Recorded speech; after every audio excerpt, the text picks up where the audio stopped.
बहुत बहुत धन्यवाद माननीय मुख्यमंत्री जी। और देवी सज्जनों, MPGIS 2025 के हमारे इंडस्ट्री पार्टनर्स हैं CII, और CII की एक विशेष भूमिका रही है मध्य प्रदेश में निवेश और उद्योगों को आमंत्रित करने की तरफ, और सरकार और उद्योगों की साझेदारी को और फैसिलिटेट करने की तरफ। जितने भी हमारे रोड शोज हुए हैं या हमारे जो 1-to-1 मीटिंग्स भी माननीय मुख्यमंत्री जी करते आए हैं, उन्हें CII फैसिलिटेट करता आया है। तो मैं इस कार्यक्रम को आरंभ करते हुए आमंत्रित करती हूँ श्री माधव कृष्ण सिंघानिया जी को, चेयरमैन CII नॉर्दर्न रीजन, जो स्वयं एक बहुत ही सफल उद्योगपति हैं, डेप्यूटी मैनेजिंग डायरेक्टर और CEO हैं JK सीमेंट के।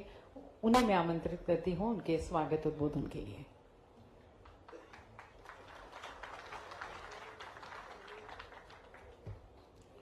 नमस्कार, गुड इवनिंग। सबसे पहले महाकाल के नगरी के हमारे यशस्वी माननीय मुख्यमंत्री जी डॉक्टर मोहन यादव जी, हमारे मुख्य सचिव जी अनुराग जैन जी, उद्योग सचिव जी Raghavendra Kumar Singh ji, esteemed guests, ladies and gentlemen, on behalf of CII, it is really a matter of pride, privilege for me कि मैं माननीय मुख्यमंत्री जी का और मध्य प्रदेश शासन का आज यहाँ पर स्वागत कर रहा हूँ। पिछले कुछ महीने में माननीय मुख्यमंत्री जी ने अलग अलग शहरों में रीजनल कॉन्क्लेव का आयोजन किया है, जो दिखाता है कि वो चाहते हैं कि निवेश सिर्फ बड़े शहरों में ही नहीं पर मध्य प्रदेश के हर हिस्से में आए, और सिर्फ बड़े उद्योगपति नहीं पर हर तरह का इन्वेस्टर आके मध्य प्रदेश के हर क्षेत्र में इन्वेस्ट करे।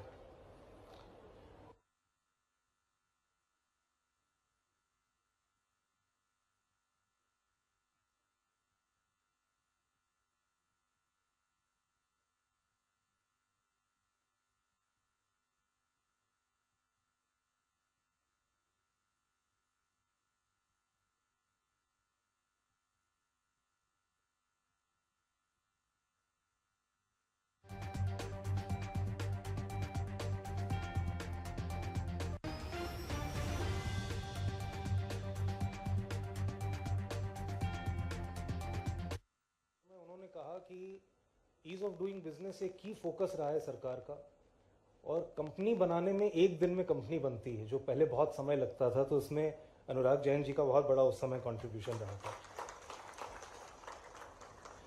MP के बारे में मैं क्या बोलूं, MP एक ब्लेस्ड स्टेट है। मैं ये कहता हूं मुख्यमंत्री जी, इसमें सब कुछ है, भारत के बीचों बीच है। लॉजिस्टिकली कोई भी आके यहाँ निवेश करे तो भारत के हर हिस्से में पहुंच सकता है। इंफ्रास्ट्रक्चर वाइज जो बदलाव आया है, चाहे वो कनेक्टिविटी पे आया हो, एयरपोर्ट पे आया हो, हर चीज पे आया हो, पावर सरप्लस स्टेट हो गया है। ये एक ऐसा स्टेट है जहां हाईएस्ट ग्रोथ एग्रीकल्चर में रहा है पिछले कई सालों से, एंड मध्य प्रदेश का गेहूं मेरे हिसाब से प्रीमियम पे बिकता है भारत के हर कोने में। आज सबसे बड़ा फॉरेस्ट कवर है, चाहे आप पन्ना बोलें, बांधवगढ़ बोलें, कान्हा, सतपुरा, पेंच। अभी एक वीडियो भी था मुख्यमंत्री जी आपका, जिसमें आप जो चीता वाला प्रोजेक्ट है उसमें आप कैसे उसको सतपुरा में वापस लॉन्च कर रहे थे। स्पिरिचुअलिटी की बात करें, स्वयं महाकालेश्वर जी हैं, महेश्वर जी हैं, ओमकारेश्वर हैं, अमरकंटक हैं, खजुराहो है, सांची स्तूपा है। एंड मिनरल रिसोर्सेज में कोई कमी नहीं है, चाहे आज आप कॉपर की बात करें, मैंगनीज की बात करें, लाइमस्टोन की बात करें, कोल की बात करें, there is abundance, reserves of everything. हम लोग आज मुख्यमंत्री जी, मैं यहाँ पे एक्चुअली इंडस्ट्री रिप्रेजेंटेटिव के तौर पे नहीं पर इन्वेस्टर के तौर पे भी हूँ मध्य प्रदेश के। एंड हमारी जर्नी 2016 में चालू हुई थी मध्य प्रदेश में, जब हमने एक वॉल पुट्टी प्लांट कटनी जिले में लगाया था, जो भारत का one of the biggest wall putty plants है। उसके बाद हमने एक 2 मिलियन टन का प्लांट मुख्यमंत्री जी के सहयोग से उज्जैन में, जो कि मुख्यमंत्री जी का डिस्ट्रिक्ट था, वहाँ लगाया था। एंड एक 3.5 मिलियन टन का प्लांट पन्ना जिले में, जो कि बुंदेलखंड का सबसे पिछड़ा क्षेत्र है, वहाँ पे हमने लगाया था।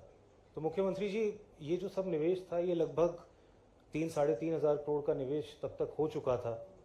आपके आने के बाद आपके नेतृत्व में पन्ना की दूसरी लाइन लग रही है जो 3,000 करोड़ का और निवेश हो रहा है, जिसमें Panna will become one of the largest cement factories of Madhya Pradesh. And इसके अलावा हमने 2 कोल ब्लॉक भी लिए हैं मुख्यमंत्री जी, शाहडोल एंड सिंगरौली में, जिसमें 1500 करोड़ का और निवेश होगा, taking JK cements total investment to Madhya Pradesh over 6-7,000 crore, providing employment to over 10,000 people direct and indirectly. मुख्यमंत्री जी, मैं आपको यही कहूँगा कि बहुत बहुत धन्यवाद जिस तरह से आप अलग अलग इंडस्ट्री पॉलिसी ला रहे हैं, सेक्टर फोकस कर रहे हैं, और यहाँ बैठे सभी लोग को मैं इंकरेज करूँगा कि वो आएँ, अपना निवेश मध्य प्रदेश में लाएं, because ease of doing business के प्रति काफ़ी कार्य स्टेट पे हुआ है, and given the focus of the government I am sure you will be very happy investing in the state of Madhya Pradesh. Thank you very much. Thank you. बहुत बहुत धन्यवाद सिंघानिया जी, सीआईआई के प्रतिनिधि के रूप में और साथ साथ एक प्रमुख उद्योगपति स्वयं होने के रूप में अपने अनुभव हमारे साथ साझा करने का। और देवी सज्जनों, जैसे कि आप सभी जानते हैं और कहा भी गया कि मध्य प्रदेश हिंदुस्तान का हृदय है। ये अपनी सांस्कृतिक विरासत के लिए, अपने ऐतिहासिक धरोहरों के लिए, अपने किलों, अपने महलों के लिए जाना जाता है। इसके साथ साथ अपने प्राकृतिक सौंदर्य के लिए जाना जाता है। सिंघानिया जी ने बेड़ा घाट के बारे में बताया, टाइगर रिजर्व्स के लिए जाना जाता है। पर इसके साथ साथ देवी सज्जनों, मध्य प्रदेश आज अपने औद्योगिक विकास के लिए भी जाना जाता है। नर्मदा पर अपने फ्लोटिंग सोलर प्लांट के लिए भी जाना जाता है। As an IT hub, an ITS hub, as an auto hub, इसके साथ साथ फार्मा हब भी जाना जाता है। So it is actually a very good mix of the old and the new, the two seamlessly merging into each other. So we now present to you, we bring you a curtain raiser movie towards MPGIS, जिसके माध्यम से MPGIS में क्या क्या होने जा रहा है उसके बारे में तो हम आपको जानकारी देंगे। We also share with you the advantage Madhya Pradesh, and that is going to be giving you a very much clarity about why you should be investing in Madhya Pradesh. तो आइए देखते हैं ये curtain raiser movie.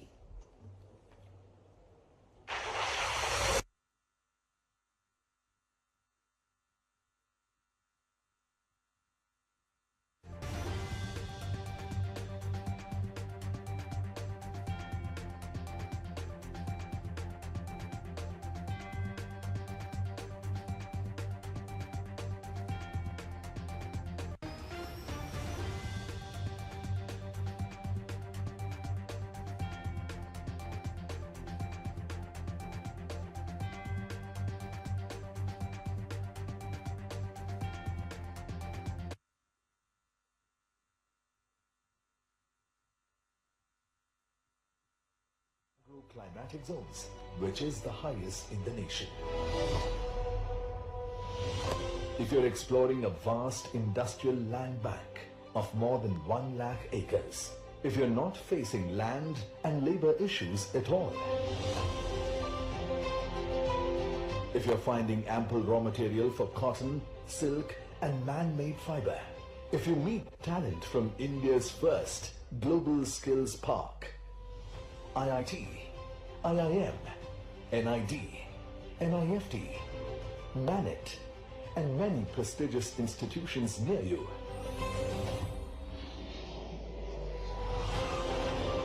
If you have access to multiple airstrips and 6 world-class airports for connectivity and doing business with ease, if you see a defense hub emerging, if natural resources are in abundance and readily available at your factory's doorstep, if you're awed by World Heritage Sites, wildlife around you, and blessed by spiritual, divine destinations symbolizing India's timeless traditions, if you're looking to expand your business in an ecosystem that offers unparalleled ease and comprehensive support from the government, if you experience dynamic leadership and investor-centric policies, creating an ecosystem for the next industrial revolution, when you find infinite possibilities align in one place, you know you are in Madhya Pradesh, the heart of India.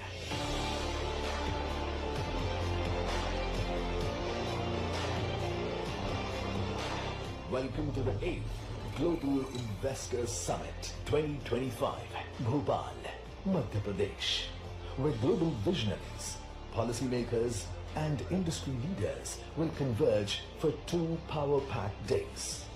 Engage directly with Chief Minister Dr. Mohan Yadav, who is committed to realizing the Honorable Prime Minister Narendra Modi's vision of a developed nation. The summit transcends boundaries with groundbreaking collaborations and strategic partnerships that drive global investment and innovation. From celebrating our heritage to building a sustainable tomorrow. आप आइए और आपको लगे policy से out of वे भी जाना हो तो सरकार तैयार है आपकी सारी मदद करने के। If you're looking to discover and embrace infinite possibilities of growth, we invite you to join us at the Invest Madhya Pradesh Global Investors Summit 2025 in Bhopal on the 24th and 25th February. तो दिव्य सज्जनों, मध्य प्रदेश में वो सब कुछ है जो न केवल आपके निवेश को सुरक्षित रखेगा पर और भी बढ़ाएगा, लाभदायक होगा, फायदेमंद होगा। And this collaboration with the government is definitely going to be a win win collaboration. तो अब एमपी जीआईएस 2025 की तरफ हमारी सरकार की क्या तैयारी है, इसमें आप सभी के लिए क्या कुछ नया है, क्या महत्वपूर्ण है, एमपी जीआईएस 2025 में क्या अपेक्षित है, इस संदर्भ में मैं अब आमंत्रित करती हूँ श्री राघवेंद्र कुमार सिंह जी को, हमारे principal secretary department of industrial policy और इन्वेस्टमेंट प्रमोशन और एमएसएमई, एक विस्तृत जानकारी देने के लिए। I request him for his presentation. हमारे बीच अभी जिनने हमारे बीच में विशेष रूप से अच्छे से बात रखी, श्रीमान विनीत जी मित्तल, माधव कृष्ण सिंघानिया जी, हमारे सीएस श्रीमान अनुराग जैन जी, पीएस राघवेंद्र सिंह जी, श्रीमान आशीष वैश्य जी। मैं ये सोच रहा था कि इन्वेस्टर समिट के लगातार इन कार्यक्रमों का और कितना लाभ मिले, उसके दायरे आर्थिक रूप से मिले तो मिले, हमारे उद्योगपति भी अच्छे से भाषण देने लग गए, ये भी बढ़िया बात। ये भी कोई कम बड़ी बात नहीं है।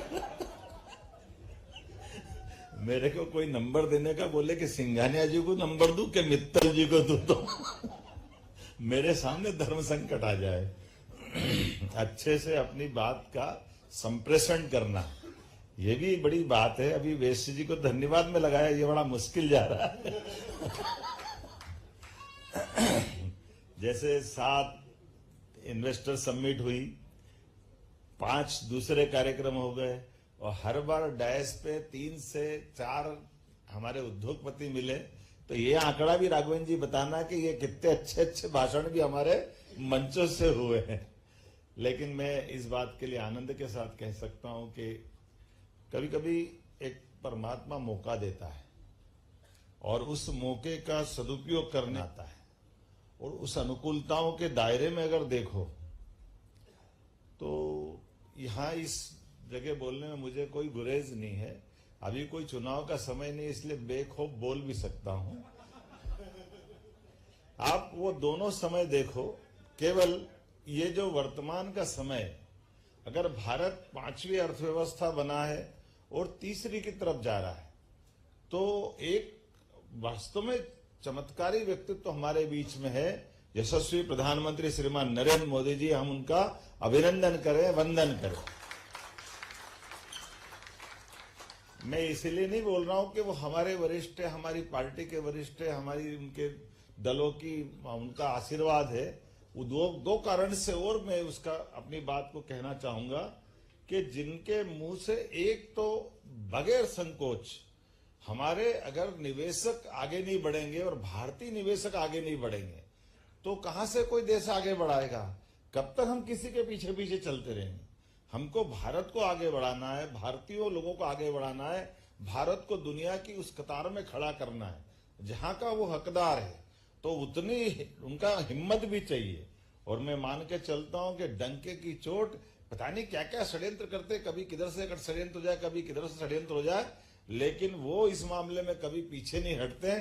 जो है वो है, तुम्हारी मर्जी आज जैसा करो, लेकिन उद्योग धंधों व्यवस्था को बढ़ा करके ही भारत का भला होगा। और इसमें भी कितनी अच्छी बात है, अभी वो जो उनका विजन जो दूसरे भाव से आ रहा है कि हमको वार से कभी जीत नहीं मिल सकती, हमको व्यवसाय को बढ़ा करके आगे बढ़ सकते। ये जो कल्पना है कि एक तरफ पूरा दुनिया का परिदृश्य हम देखें तो वो नाना प्रकार के पता नहीं कितने कितने झंझोटों में उलझा पड़ा हुआ है, लेकिन उस ऐसे उलझन सुलझन के माहौल में भी वो क्या ढूंढ रहे हैं? उनने कहा हम बुद्ध से युद्ध की ओर विमुख होने का रास्ता ढूंढ रहे हैं।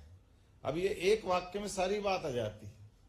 हमारे ही तो बुद्ध है गौतम बुद्ध, जिनने दुनिया में शांति का संदेश दिया, लेकिन उस शांति के संदेश के अंदर से अब आप बताइए, कोई सोच सकता है ये वर्तमान के प्रधानमंत्री की हिम्मत हो सकती है कि कल एआई की समिट की अध्यक्षता भी कर रहे हैं और आज ट्रंप के पास भी अपनी बात, क्या ट्रंप पर कौन सा कार्ड डालने जाते हैं? ये भी तो अपने देश के मान सम्मान को बढ़ाने वाली बात है कि हाँ, हमारे दृष्टिकोण में अगर अमेरिका की डेमोक्रेसी में नए राष्ट्रपति बने तो हमारे इस देश के बढ़ते कदम अपने देश के लिए कैसे होना चाहिए।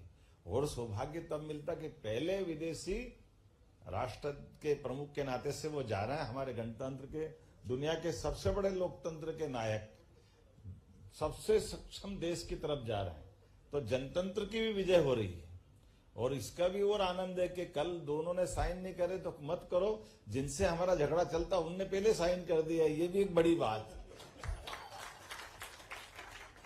तो ये इनका इधर देखो तो ये भी साथ दिखाई दे रहे हैं, जिधर देखो उधर देखो। तो भारत का कुल मिलाकर के वर्तमान का समय चारों तरफ से जो वर्तमान की आशा अपेक्षा का केंद्र में निकल के आ रहा है, वो हमको अपने आप बता रहा है कि परमात्मा की दया से, और ये सही बात भी है, हम ये मान के चलें कि अगर हम निवेशकों के बीच में बात कर रहे हैं तो इसको कोई, मुझे अब बिल्कुल कतई इस बात का, तो मैं तो पहले से ही मान के चलता था, लेकिन पता नहीं क्या ये राजनीति के इस लाइन में एक संकट रहता था कि कोई बात करो तो उद्योगपति के साथ मत बैठो, उद्योगपति की तो बात ही मत करो, नहीं तो वोट कट जाएंगे।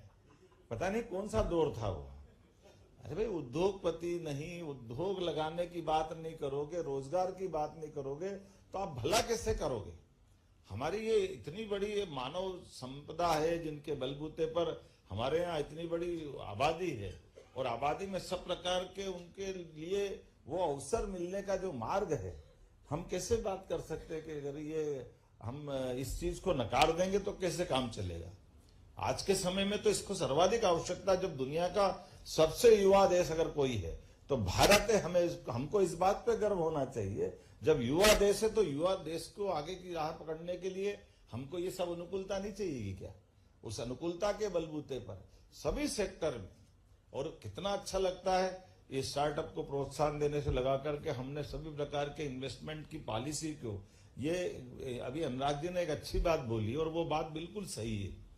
कई बार एक वैसे ही बनता है कि ये छूट दे रहे, वो छूट दे रहे, छूट दे रहे, और ये जो उद्योगपति के धीरे से एक शब्द निकलता वो अच्छा है, भले 2 छूट कम दे दो, समय पे दे दो तो बहुत अच्छा। भैया कहाँ चक्कर में डाल रहे हो, जो दे रहे हो जल्दी दे दो।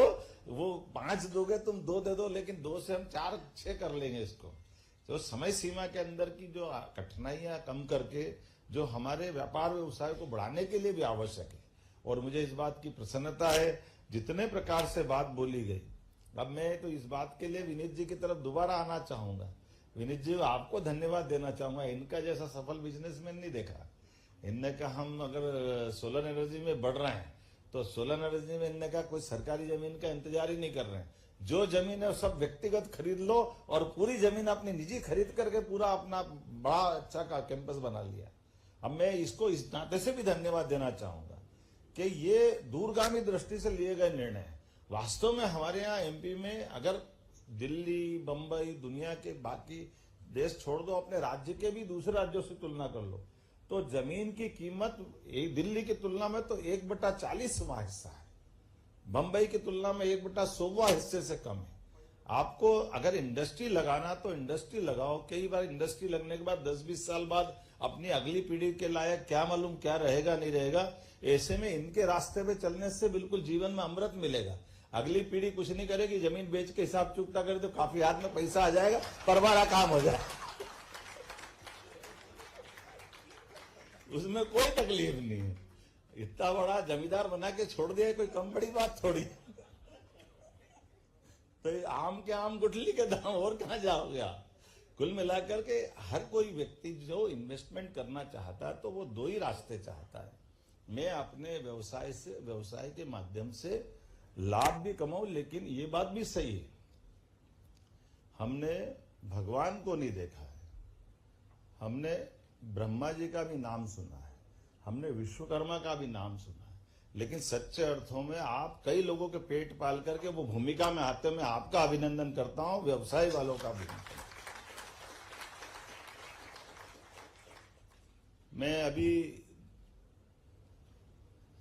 जापान की यात्रा पर था और जापान में वो सबसे बड़े क्या नाम था, यूनिक्लो वाले, नहीं यूनिक्लो वाले, वो हमारे बीच में आए और आकर के मैं जब माफ करना मैं अपने समय से 40 मिनट लेट वहां पहुंचा, उन्होंने 40 मिनट इंतजार किया। और जापान के सबसे बड़े धनी आदमी और जिनका सबसे बड़ा रेडीमेड गारमेंट्स का काम है, और वो अच्छा होमवर्क करके आए। और वो आए तो आए, उनने एक राय और दी कि मेरे साथ एक बहुत बड़ा उद्योगपति वो भी आना चाहेगा, और आपके यहाँ कपास का जो उत्पादन है वो कपास की बहुत बड़ी संभावना है, धागे से लेकर कपड़ा तक और कपड़े से लेकर रेडीमेड गारमेंट्स तक का निवेश का बड़ा संभावना का राज्य अगर कोई है मध्य प्रदेश है। और उसमें से उन्होंने दूसरी चीज एक और जोड़ दी कि वो मेरे साथ जो आ रहा है वो इसमें भी काम करते, वो केमिकल इंडस्ट्री का भी काम करते, दूसरे भी काम करते हैं। तो हमारे बेचारे अधिकारी तो अच्छी बात रखते हैं, वो व्यापारी तो है नहीं कि बात कैसे करना, क्या सोचना, कैसे सोचना। तो उनकी बात पकड़ के उन्होंने कहा नहीं हम इसमें तो बहुत अच्छा करेंगे, केमिकल में हमारे अच्छी बहुत बड़ी गुंजाइश है। उन्होंने कहा एक मिनट जरा सुनो, तुम केमिकल की बात निकाल भी मत देने, तो वो छोटे में से निपट जाएंगे, तुम्हारा नुकसान हो जाएगा। तुम तो वही की बात बताना बड़ी वाली, क्योंकि हमारे पास इन्वेस्टमेंट करने के लिए बड़ी जो संभावना केवल उस पर चलो। तो ये जो वास्तविकता है कि जो अपने यहाँ बड़ी संभावना वाला अगर राज्य देखें, वास्तव में ये जो सारी बातें हमारे यहाँ एनर्जी की बात कही, सभी प्रकार की एनर्जी के लिए, सभी प्रकार की व्यवस्थाओं के लिए, और ये जो आपने अच्छा व धन्यवाद मेरे अधिकारियों का भी, इनके लिए भी बोलते बोलते इनके भी भाषण देना, ये भी अच्छा सीख गए, मुझे भी मजा। लेकिन भाव समझ में आता है, उसमें भाषण नहीं है। हमारे द्वारा करत करत अभ्यास के जड़मती होत सुजान, ऐसे जो कहा गया वो ऐसे ही नहीं कहा गया है। तो हम तो सब पढ़े लिखे समझदार लोगों की श्रेणी में आते हैं। हमारे मन के भाव है कि अगर मैंने सारे मंत्रिमंडल के माननीय 7 मंत्रियों को अपने अपने विभाग बांटे हैं और मैंने कहा कि मैं इंडस्ट्री डिपार्टमेंट अपने पास रखता हूं, तो आप बताइए कोई इंजन के बगैर ट्रेन चली है क्या आज तक? इंजन चलेगा तो ट्रेन चलेगी। इंजन को अपनी डब्बों को खींचने के लिए कई गुना ज्यादा आग उसके अपने दिल में जलाना पड़ती है, तब वो अपने इंजन ट्रेन खींच पाता है। तो मैं स्वाभाविक रूप से अपने पास कुछ मंत्रालय रखता हूं, तो उसके लिए अगर मेरे को लगातार इन्वेस्टमेंट सबमिट करना पड़ेगी तो करना पड़ेगी कि नहीं करना पड़ेगी? उससे कैसे पीछे रह सकता हूं, उस दिशा में आगे बढ़ना पड़ेगा। और ये बात भी सही कि बार बार मिलने से, बार बार बात करने से, सब प्रकार के संवाद करने से, विषय लाने से, एक बार बात नहीं आई दूसरी बार आ जाएगी, दूसरी बार नहीं तो तीसरी बार आ जाएगी। जो सब मिलकर के परस्पर संवाद होकर के सकारात्मकता के साथ आगे बढ़ने के संकल्प तो पुष्ट होते ही हैं, वो तो मजबूत होते ही, उन व्यवस्थाओं का सुधार होता ही है। और वही कारण है कि लगातार जैसे छोटे छोटे स्थान पर, और हमारा राज्य तो इतना बड़ा है कि राजस्थान के बाद सबसे बड़ा राज्य अगर कोई है तो मध्य प्रदेश। इतना बड़ा भौगोलिक एरिया है, और इतने बड़े भौगोलिक एरिया के बावजूद भी हमारे पास जो अपार संभावना सब सेक्टर की, कोई सेक्टर बाकी नहीं। बात इतनी प्रकार की है कि नदियों का जल की बात भी अगर करें तो नदियों के अंदर आप नर्मदा जी की बातें आपने बताई है। नर्मदा जी की पानी का वेग हमारा, आप कल्पना करोगे कोई ग्लेशियर नहीं है ऊपर, कोई बर्फ का पहाड़ नहीं है, कोई कुछ नहीं है, लेकिन वनों की अपने अंदर की जल राशियां इतनी आती है कि पूरे मध्य प्रदेश को, पूरे गुजरात को, राजस्थान तक को, सबको सरसब्ज कर रही।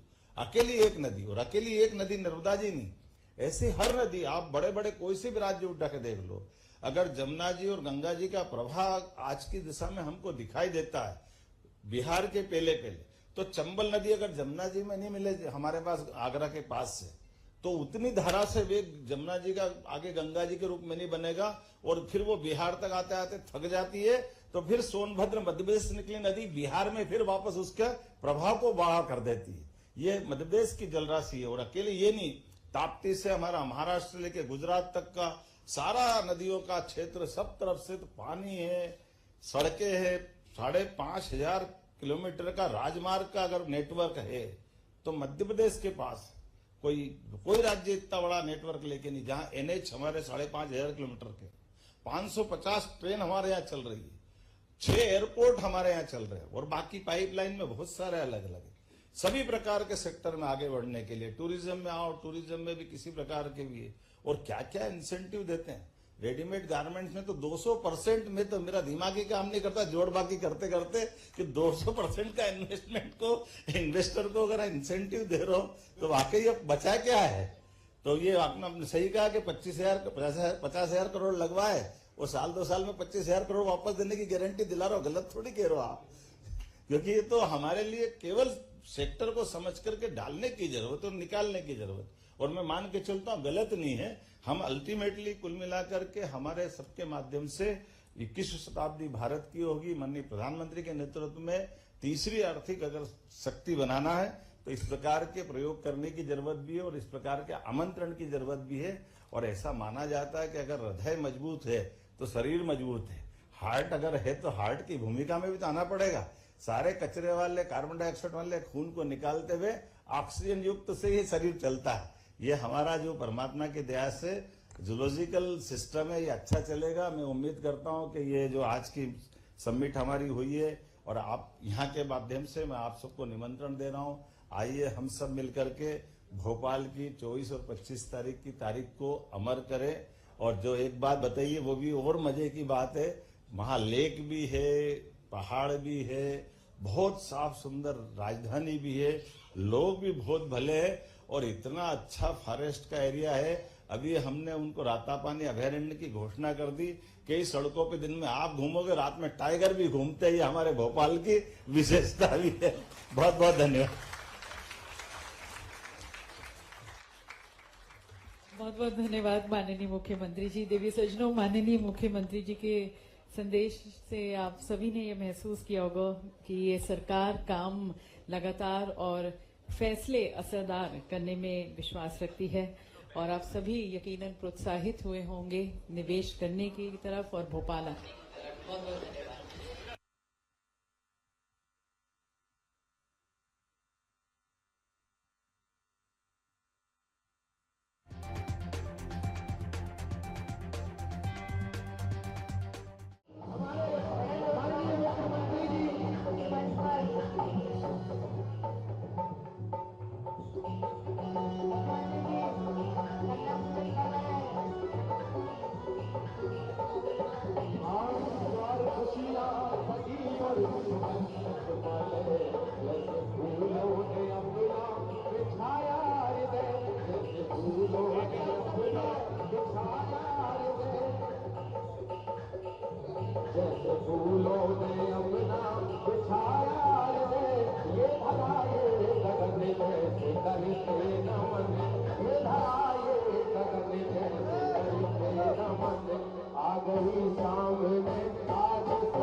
एक मिनट, अभी तो नहीं आ रहा।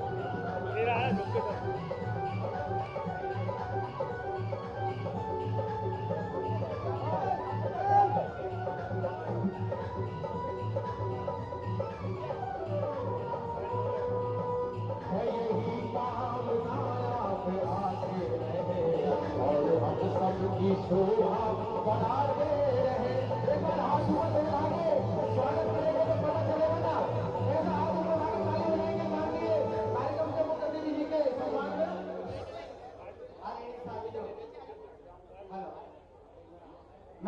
सभी से निवेदन करूंगा अपना अपना स्थान ग्रहण करें।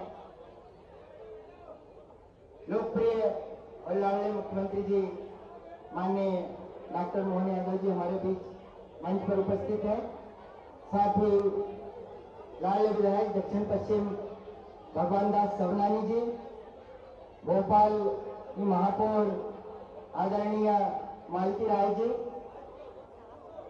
भोपाल के जिला अध्यक्ष आदरणीय रविंद्र रेड्डी जी, नगर निगम अध्यक्ष भाई किशन सूर्यवंशी जी हमारे बीच हैं। और कार्यक्रम को आगे बढ़ाते हुए मैं सबसे पहले आपसे निवेदन करना चाहूंगा कि आप अपना स्थान ग्रहण करें। साथ ही ये सामने का जो है मंच के सामने जो लोग खड़े हुए हैं उनसे निवेदन है वो अपना स्थान ग्रहण करें। मैं निवेदन करता हूँ स्वागत बेला के लिए माननीय मुख्यमंत्री जी का स्वागत अध्यक्ष भाई शुभाराम गन्नौरे जी, मुख्यमंत्री जी का स्वागत अध्यक्ष गोकुल प्रसाद गन्नौते जी, मुख्यमंत्री जी का स्वागत संयोजक महेश नंदनायर जी और साथ ही संयोजक भाई रामस्वरूप निमोरे जी करेंगे। तो स्वागत बेला में सबसे पहले भाई शुभाराम गन्नौरे जी नगरीय कैडवार समाज सुधार संघ के अध्यक्ष साफा और साल से स्वागत करेंगे। करतल ध्वनि से स्वागत कीजिए। मैं निवेदन करूंगा अध्यक्ष कर्मकार विकास संघ गोकुल प्रसाद गन्नौते जी से कि वो मुख्यमंत्री जी का स्वागत करें। साथ ही संयोजक महेश नंदनायर जी और रामस्वरूप निमोरे जी। इसके साथ ही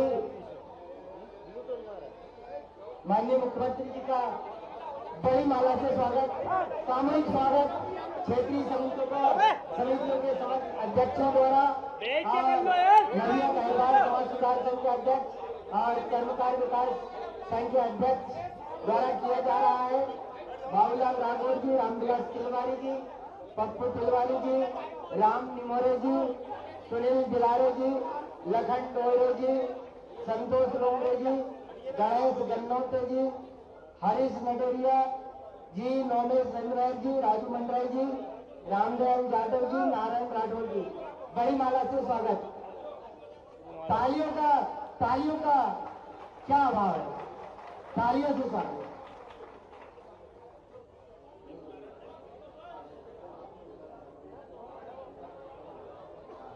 मैं निवेदन करूंगा स्वागत वेला में आगे कि माननीय विधायक जी का स्वागत महासचिव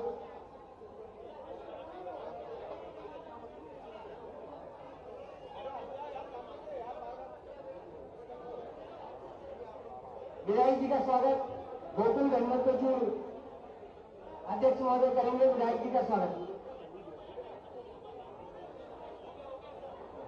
देखिए ये विशाल हृदय की बात है। उन्होंने स्वीकार किया कि हमारा सबका स्वागत बड़ी माला से हो गया। तो माननीय मुख्यमंत्री जी का समय जो है बहुत अनमोल है, उन्होंने स्वीकार कर लिया है। मैं निवेदन करूंगा अध्यक्ष महोदय भाई शुभाराम गन्नौरे जी से कि वो आए और कार्यक्रम को आगे बढ़ाते हुए अपना उद्बोधन दे। भाई शुभाराम गन्नौरे जी।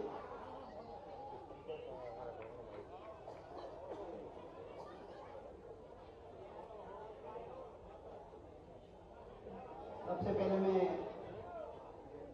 बाबा साहब के जयकारे लगाऊंगा और सतगुरु जी की जय बोलूंगा। रविदास महाराज अमर रहे, अमर रहे। रविदास महाराज, बाबा साहब, बाबा साहब। आदरणीय साथियों, आज बड़े गर्व की बात है और बड़े दिनों से हम लोग सपना देख रहे थे कि हमारे बीच में माननीय प्रदेश के मुखिया श्री डॉक्टर मोहन यादव जी पधारते हैं मैं उनका स्वागत करता हूं। आदरणीय श्री महामंत्री विधायक श्री सबनानी जी का स्वागत करता हूं। बहन श्रीमती मालती राज जी का स्वागत करता हूं। भाई नगर निगम अध्यक्ष किशन सूर्यवंशी जी का स्वागत करता हूं।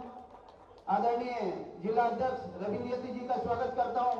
उपस्थित मेरे समाज के वरिष्ठ सभी मंच पर उपस्थित सभी का स्वागत करता हूं। कार्यक्रम में पधारे सभी हमारे समाज के वरिष्ठ माता बहने, युवा साथियों, सभी को प्रणाम करता हूं। आज की जयंती के उपलक्ष्य में सबसे पहले मैं संत रविदास जी को प्रणाम करता हूं, बाबा साहब को प्रणाम करता हूं, मेरे माता पिता को प्रणाम करता हूं, संत महापुरुषों को प्रणाम करता हूं। साथियों, जैसा कि हमारा संगठन पिछले 48 सालों से रजिस्टर्ड संगठन है, जो विधिवत गुरु महाराज की जयंती, अपने महापुरुषों के जयंती ये मनाती चली आ रही है और समाज में बहुत ही इसका अच्छा मैसेज जाता है। हमारी समाज में जगह जगह से, भोपाल के अंदर 8 से 10 जगह जयंती मनाई जाती है। आज इस अवसर पर हमारे मंच पर पधारे आदरणीय मुख्यमंत्री जी से आग्रह करता हूं की बात नहीं, और उनकी भक्ति की उस रसधारा में वो तो खुद गंगोत्री थे, जिनमें संस्कार की गंगोत्री बह रही। कौन उनके पास उस गंगा स्नान करने नहीं आया? चित्तौड़ की महारानी मीराबाई, बनारस के घराने के बड़े बड़े राजा महाराजा, और राजा महाराजा को देख करके उनको कोई बहुत बड़ा अलग एहसास नहीं था, और गरीब को देख करके जो आनंद उनको आता था, उससे बढ़कर के कुछ नहीं हो सकता है। वो जीवन भर हम सबको याद रहेंगे। ऐसे रविदास जी महाराज को प्रणाम करता हूं और आनंद के साथ आप और हम सब मिलकर के जो रविदास जी ने जीवन में धारण किया कि भक्ति भी रखना है, लेकिन भक्ति के साथ साथ अपने को कर्मवाद के सिद्धांत से भी जोड़ना। उनका तो दर्शन इतना बड़ा था, कोई सोच सकता था कि अपने हाथ से अपने जीवन को चलाने के लिए जितना कमाएंगे उसका आधा समाज के लिए बांट देंगे। ये कोई कर सकता तो केवल रविदास जी महाराज कर सकते, और उनसे कोई अलावा, उनके अलावा कोई भी कर सकते। इतना बड़ा उदाहरण है। हमारे द्वारा बनाए गए 2 उनके दुकान के सामान, उसमें से एक अपने जीवन के लिए और एक का सारा खर्चा अपने भक्तों के लिए।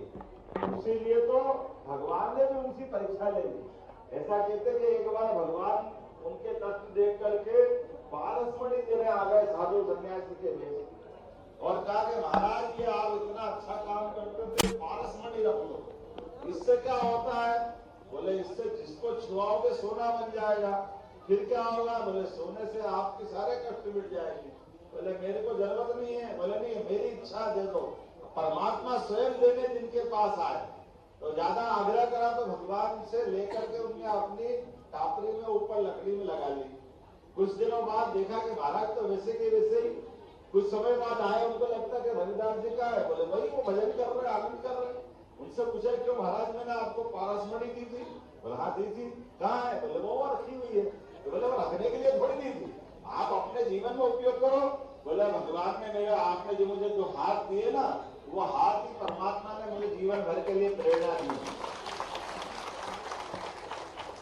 ऐसे मेहनत के अलावा आने वाला धन दौलत, इसकी कोई आवश्यकता नहीं। हम इसको कोई साथ में लेके अपने भगवान के वहां जाने वाले नहीं, सब यहीं का यहीं छूट जाएगा। ऐसे में हमारे साथ अगर कोई जाएगा तो हमारे पुण्य कर्म जाएंगे, हमारे सदकर्म जाएंगे, हमारी सद्भावना जाएगी, समाज का विश्वास जाएगा, सबका प्रेम जाएगा और जीवन का आनंद जाएगा। इसको कमाने के लिए हम जीवन में आते हैं। ये जो उदात्त भाव लेके चलने वाला अगर कोई है, इसलिए उनको संत शिरोमणि की उपाधि मिली। ये संत शिरोमणि की उपाधि ऐसे नहीं मिलती। अगर हम किसी का नाम लेते तो ऐसे ले लेते, लेकिन संत शिरोमणि अगर कोई है, जिसको मैंने कहा पारसमणि से भी बड़ी जिसके पास है, कि संतों की शिरोमणि जो है वो है रविदास जी के नाम पर। मेरी अपनी ओर से आप सबको बधाई देता हूँ और मित्रों, मुझे कुछ परेशानी बताई नगर निगम की, उसके माध्यम से ये महापौर भी है, अध्यक्ष भी है और विधायक भी है। ये सारी समस्या भी हल करेंगे, लेकिन इनके साथ में भी आपका भय होने के नाते मेरा प्रयास है मध्य प्रदेश के सारे युवाओं के लिए सबके जीवन में बदलाव आना चाहिए, सबको आगे बढ़ने का मौका मिलना चाहिए, सबकी आर्थिक स्थिति मजबूत होना चाहिए, हर एक गरीब का सपना उसको संपन्नता की तरफ ले जाने वाला होना चाहिए। सरकार का मतलब ही है सरकार गरीबों की गरीबी दूर करे, युवाओं को काम दे, महिलाओं को सम्मान दे और किसानों का सम्मान बढ़ाए। मुझे इस बात का गर्व है, हमारी सरकार बनने के बाद हमने पूरे प्रदेश में ये माहौल बनाया है और पूरे प्रदेश में नहीं देश में डंका बज रहा है कि मध्य प्रदेश बहुत तेजी से आगे बढ़ रहा है।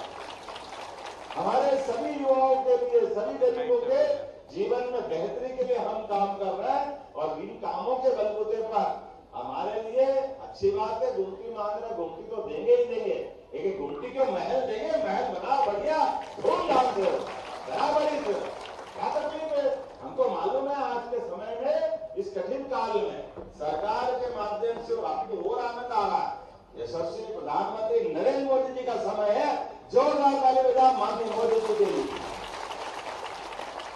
जिनके नेतृत्व में आज गरीब से गरीब आदमी सम्मान के साथ जी रहा। नरेंद्र मोदी जी भी उस गरीबी से निकल के आए जो बच्चा चाय चाय चाय रेलवे स्टेशन में चाय बेचते बेचते इस देश में लोकतंत्र को गौरवान्वित करते हुए तीसरी बार के प्रधानमंत्री बने। तो आप हमारे लोकतंत्र की ताकत से बने, ये भीम अपने हमारे भीमराव अंबेडकर जी की देन से बने। सच्चे अर्थों में पावर मिले, गरीब से गरीब आदमी का बच्चा भी प्रधानमंत्री बन सकता है, मुख्यमंत्री बन सकता है। मैं भी आपके जैसे परिवार में से आता हूँ। मेरे आसपास उज्जैन में तो समूचा रविदास समाज ही है मेरे घर के आसपास। इतना आनंद आता है मुझे, तो ये आनंद के साथ परिवार के बीच में रह करके सच्चे अर्थों में मेहनती लोगों के बीच का सम्मान अगर कहीं मिलता है, उस आनंद के अवसर की बात ही कुछ होती है। मुझे इस बात की प्रसन्नता, सरकार के माध्यम से हमने रविदास जी का भी धाम जगमगाना है। सागर के अंदर रविदास जी का 100 करोड़ के माध्यम से भव्य स्थान बन रहा है, आपको सबको लेकर के दिखाएंगे। और उज्जैन में रविदास जी का गुरुद्वारा है, मैं हर साल वहां जाता हूँ।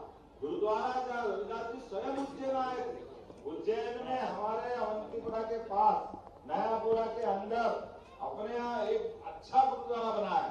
मैं उम्मीद करूंगा उन सारे कामों के लिए लगातार जाऊंगा। मुझे बताया है कि सामाजिक कार्य हो तो समाज के लिए जमीन का आवंटन करना जरूर करेंगे, चिंता मत करो, आप जो चाहो तो मिलेगा और समाज के लिए तो मिलेगा ही। गरीब आदमी को भी मकान दिलाने के लिए आप सुन लेना, जिनके सर पे छत नहीं है दोबारा सर्वे करा रहे हैं, 2.5 लाख के मकान आपको भी दिलाया जाएगा। ये हर गरीब का सपना माननीय मोदी जी के माध्यम से सार्थक होगा। 10 लाख मकान शहरी क्षेत्र में फिर बनाने वाले हैं और गांव के अंदर वालों को निराश नहीं करेंगे।